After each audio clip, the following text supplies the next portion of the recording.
You're a child of God.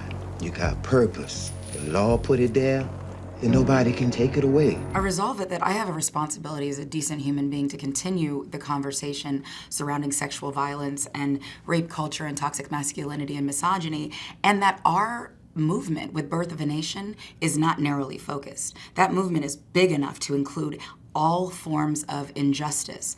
So no matter what your plight is, there is a space for you. It may be a very uncomfortable conversation, but it's a necessary conversation because that's the only way we're ever gonna hear each other and have change and evolution. I'm Nat. What you think you're doing, boy? I asked you a question. My whole point in taking this film was to talk about sexual violence, and it seems asinine to shirk that responsibility when I know I have a lot of voice, I can touch a lot of people by actually standing up and speaking out, and it may be uncomfortable, but I'm okay with that. Watch a strong man broken down. It's a terrible thing. I hope more people are comfortable enough to be uncomfortable and join this movement.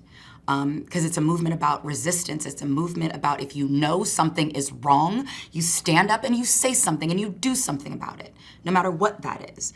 So I don't take that lightly, and I actually take a lot of pride and joy in education. I wish it wasn't seen as polarizing, because what I'm actually doing is uniting people and saying there is a space for all of these conversations, because we have to have them. Once it begins, our brothers and sisters are joined. The controversy, to me, has started a wider conversation. Yes. And as my work as a sexual assault survivor and as an advocate and as an ally, that is what I've been doing for 20 years, and I've never had this big of a stage to do it on. So I don't look at it as a distraction or as a controversy. I look at it, thank you for giving me this opportunity to talk about sexual violence and talk about the toll that it takes. And know that there is a space for you, if you want to be a part of the film, to talk about every issue that is important to you. We'll rise up and we'll do it 1,000 times again. You're waiting on something.